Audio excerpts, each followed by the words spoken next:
the AMD FX-4130 and a GTX 650. Not exactly a dream combo. Let's set it up, run the benchmarks, and measure how bad this hardware really performs. Alright, so let's get right into it.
Alrighty guys, so you guys know occasionally we get this TPM 2.0, Windows 11, they kind of make you use their 2.0 security within the motherboard. A lot of motherboards have it, this motherboard does not. So basically we're going to have to go back, because the FX series, it's a bit older, we're going to have to use some commands to figure this situation out. If you guys seen my other videos, I've kind of done this breakdown before. Basically, we're gonna press, I believe it's Control F10, or but that's gonna open up your command prompt, and then we have to go about basically putting it in the commands, and that will allow us to push forward without actually having the TPM 2.0. Alright, so I believe, let's see, we're going to be putting in reg edit. That's going to allow us, like I said, to get into registry edit. Then we're going to press, alright, so we're going to press H key local machine. Press on the system folder, the setup. Now we have to add a key, right? So we're going to be adding a key. We need 3 D-words added. I think this go around I actually didn't put a value on it. It has to be set to value of 1, otherwise it's a 0. Here we go. So if you're gonna do this, it's not recommended to do this, but you'll see I have to do a few bypasses to make these systems work. So here we go. So we're gonna do bypass TPM check.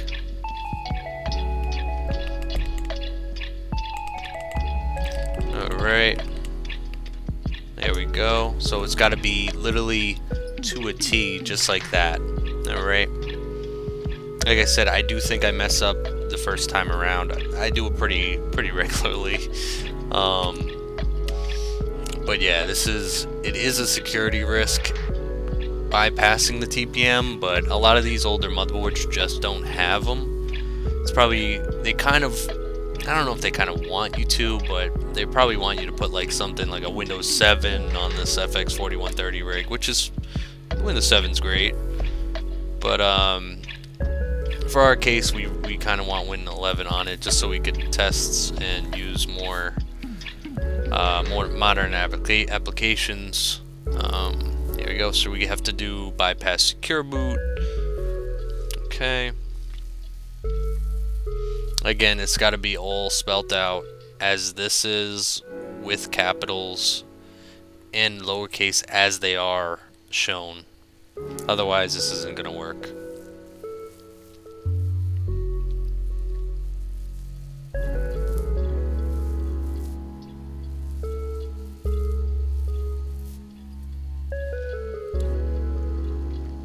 Yep, even I had to do a quick adjustment here, as you could tell. I think I was going off like pure memory when I did this. I've had to do this like three or four systems. If they do have TPM, and sometimes they do, a lot of the new ones do, anything from like 2016 up, there is a possibility that they had the TPM on the board. If that's the case, you'll have to look at your motherboard BIOS. Sometimes you could just set that up. Here we go, we made another D word. It says bypass RAM check. You're going to need that. We have to rename the actual folder. If we don't do that, then there's going to be a problem. Okay. Alright, so here's what we name it. It's going to be, I think I haven't figured it out yet, but it's going to be lab config. Alright. Let's just push through this. Hopefully I end up typing it in time. There we go. So, lab config. The L is capital, the C is capital. Make sure that is how it is. I do think I pushed forward without actually setting the values. Those values have to, yep, you can see right here, I skipped doing the value. And that was the worst thing I could have done, because it's going to do the same exact thing and tell me nope. So we have to go back and actually set those values. Yep. So I think I could probably skip a little bit right here. Let's see.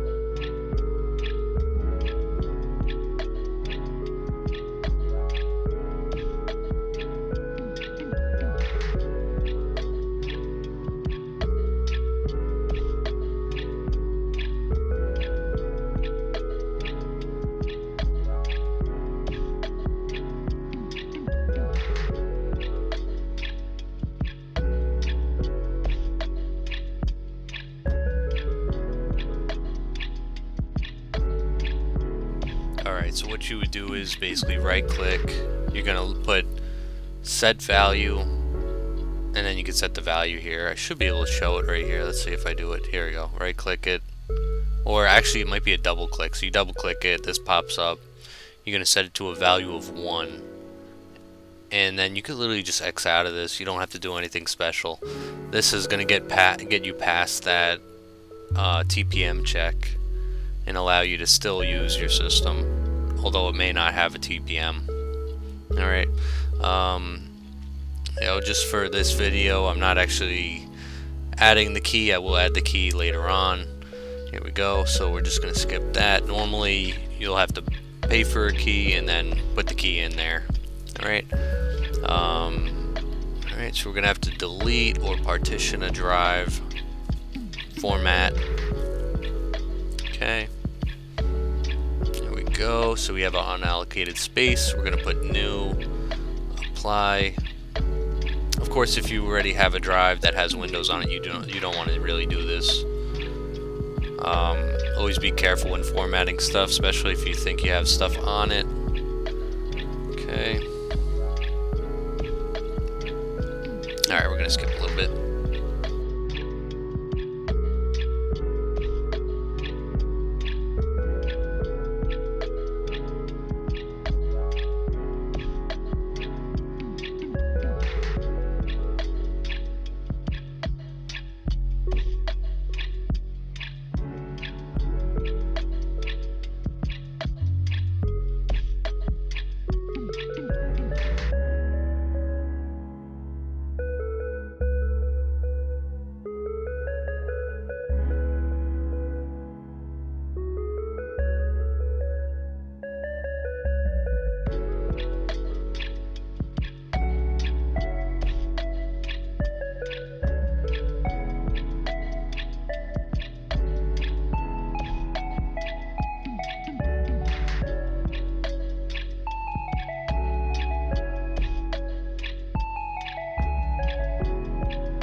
Here we go, guys. So now we just have to set up our country of origin for the install. So just pick your country of origin or your region, wherever you're located. Alright, and then we'll be able to push forward with this setup.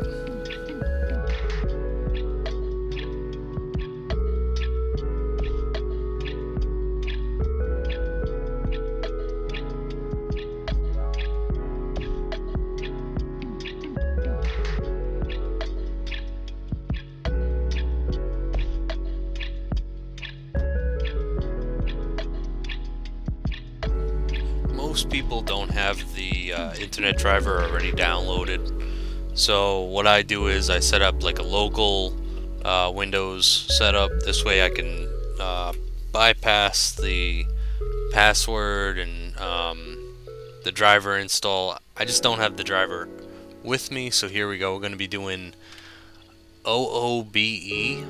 This is after we opened up the command slash bypass NRO.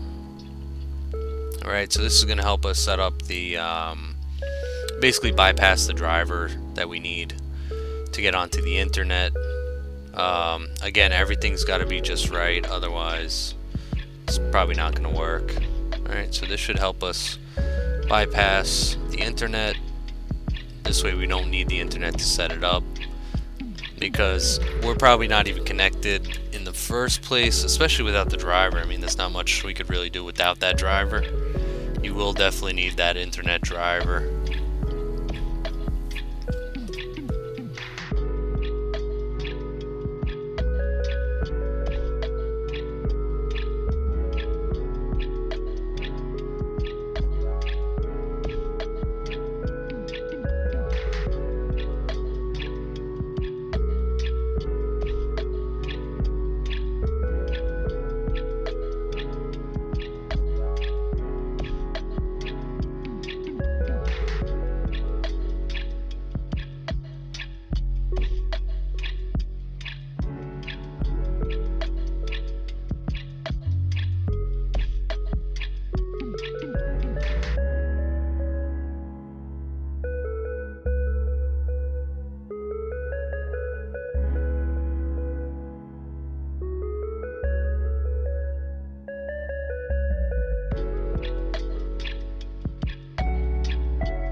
You guys will see I do a few things here. I usually do this with all my systems because I just feel like Windows 11 is so cluttered.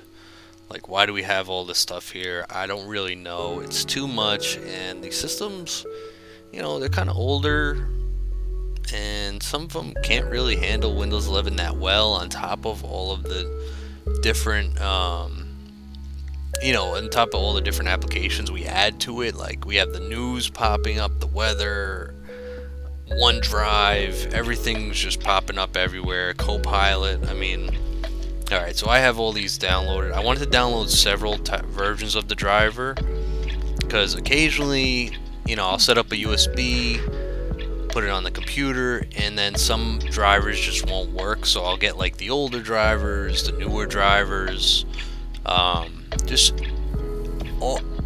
several drivers. This way, if one of them doesn't work for some reason, we could just revert back to the old driver and try that one. You know, they have so many versions of the driver for this card, so I mean, we could try a bunch, really. You know, they have the first initial download, then they have, I don't know, 20, 30, maybe more after that. I don't know how many the GTX 650 has had, but there's a lot of drivers out there. But we want to make sure we get this driver on there for the GTX 650.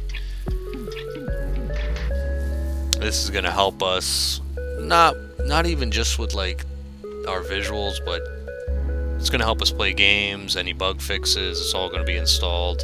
The more modern the driver is, not always the better, but for the most part with bug fixes generally should be better. Sometimes the initial driver is stable, sometimes the newest driver is stable. You kind of have to, you know, figure it out as you go. That's why you never know if any of these drivers are going to download, so I just want, you know, we want that. Oh, here we go. So we installed everything. But yeah, we want to be able to know that our USB that we just downloaded has the correct stuff on it. Otherwise, we're going to have to go back and reinstall everything. So here's Passmark or Performance Test 11. We're going to be doing that today, setting that up. Again, this is actually at 400 speed. So whatever you're seeing right now, it took four times that, which is kind of crazy because it doesn't look like that. Alright, so we got the GTX 650. Okay, we have our 8 gigabytes, it's actually 16 gigabytes of DDR3, and our FX-4130 quad core. I believe we actually overclocked it to 4.6 gigahertz. Alright, this is extremely good overclocker. It's 4-core Black Edition. It was one of my favorite CPUs. As I've mentioned before, it was actually my first CPU getting into computer building, I believe in 2012. But yeah, they offered a Black Edition. I remember it was on Amazon for $80, something like that. Something along that price. I didn't have much to really build, but I absolutely love this chip. My friend still has it. He's still overclocking the crap out of it. I think when I initially had it, I had a BioStar motherboard, and we put that thing up to like 4.8, 4.9, and we kept it there. I mean, the board eventually did end up frying, which sucks. You know, it actually ended up failing due to user error, not even due to the overclock. What happened was I ended up, this was early on in my building stages, but I ended up going and using a tool to fasten down some hardware screws on that board, and I didn't know at the time, you know, you don't do that. You don't use extreme force when you're fastening down screws or whatever the case was. You kind of want to do it by hand, or, you know, go slow with it. But I ended up stripping out where the screw was a little bit, and there were some copper traces that were probably shorting out. But that basically, from what I understand, at that point that board was completely ruined. Had nothing to do with the crazy overclocks we were doing. It was actually holding pretty well. The chip never really got that hot. It's honestly an insane processor for what it was. The FX series has gotten such bad rep, but they never talk about these chips. They just talk about, oh well, the FX-8350, the FX-90, 590, the FX, yada yada yada. Keep going. You know, I've had a couple FX chips. I would say I had about 4 or 5 FX chips, maybe 6. You know, I had the I had the 6350. I had the 8320E, which I just did not like. The overclockability was horrible. I think it needed to be overvolted, but I never really got around to doing that with that chip. I had the FX-8350. You know, I had the 4300. There were so many chips that I actually got a hold of because many people kind of just got rid of them or would just give them away with other products. But overall, the 4130 was solid. The Black Edition solid. You know, it really performed very well. I do think the 6-core at that time, when I bought this chip in 2012, 2013, it probably would have been better if I had the 6-core. You know, the 6-core was a little bit more money. I think it was $20 more at the time. But just incredible what we could do with what was considered very low end at that time. You know, the 8350, I never really had these issues that a lot of people mention, like the heat. But yeah, so here we go. We're gonna get into this. We have our CPU mark 3539, 3D mark 964, and our disk mark 602. Our overall pass mark rating is 633.9. We're in the 5th percentile. Again, this is not good for today's standards, but it was okay, you know, back when I owned it. Yeah, the 4130 was definitely was solid when it came out. I mean, then you had, like, I remember the Sempron. I owned a Sempron. I forgot which one it was, but it was a single core. The thing was so bad. You know, just being able to own a single core and live through it and realize why we need multiple cores is insane. But so true. More cores, it just comes out to be the better. Of course, there's a limit to that. You don't want, if you have like 64 cores or an insane amount or 100 and change, like, you're probably just using too much power, especially for like gaming and stuff like that. You're probably just using way too much power for the application that you're using it for. Alright, so we're going to do my favorite. We're doing a Heaven Bench DirectX 11 version.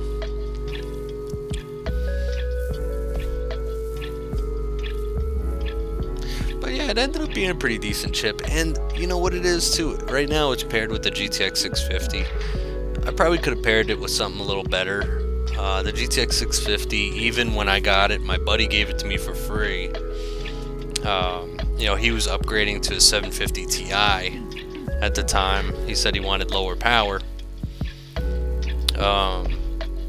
It was bad then. It wasn't very good back then, and it didn't really hold up all too well. You see, it's like struggling right now to even.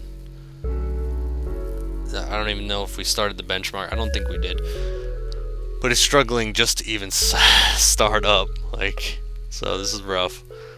But the GTX 650 isn't the best to pair to show off the 4130's capabilities, because it was a lot more capable than yeah, I felt like it was a lot more capable of a chip at that time.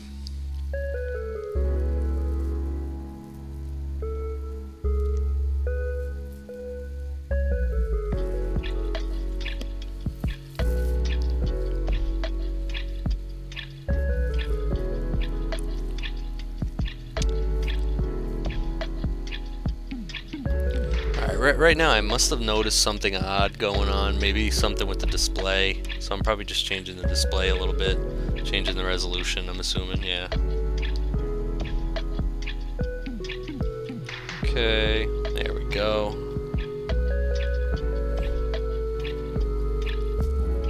I think I was having difficulty seeing, yeah, I was probably having difficulty seeing some things.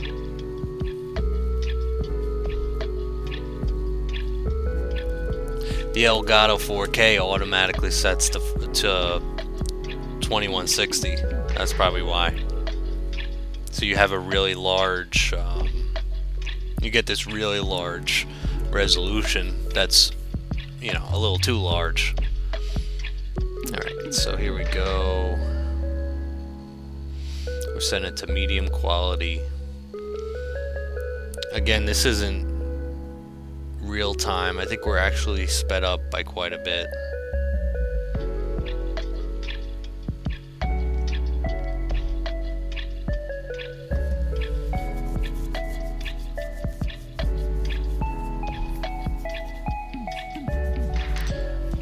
Alright, here we go. So, let's see, we're still not doing too great. Looks like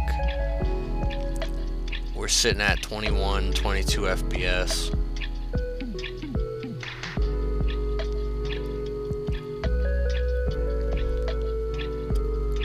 Yeah, I actually have the 750 Ti as well. That would be good to benchmark that.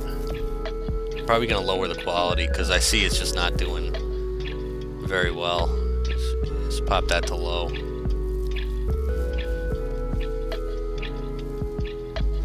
Yeah, GTX 650. It was like a 720p card. That's what I would rate it for. I really wouldn't rate it for 1080. Depends on the game, of course, but like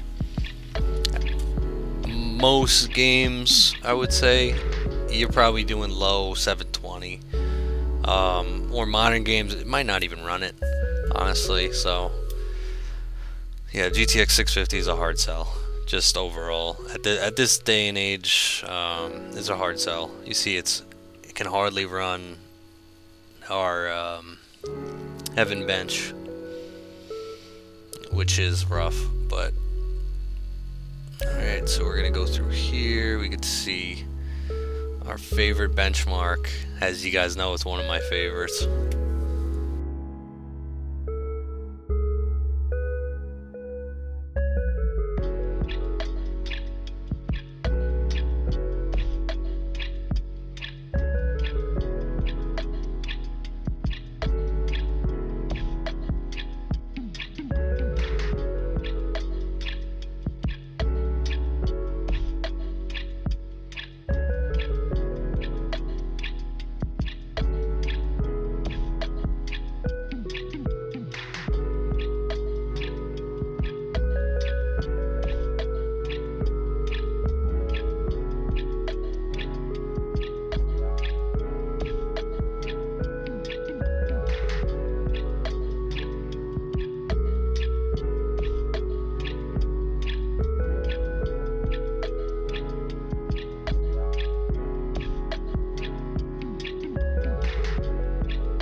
Alrighty guys, last but not least, we have our FPS average 26.7 and a score of 672. Alright. Alrighty guys, I appreciate you guys tuning in. Thank you guys for watching again. Please like and subscribe. Also check out Dubby, they are my sponsor. They make energy drinks, energy drink powder, as well as hydro samplers. Definitely check them out. Thanks again, guys, for watching. I will catch you guys on the next one.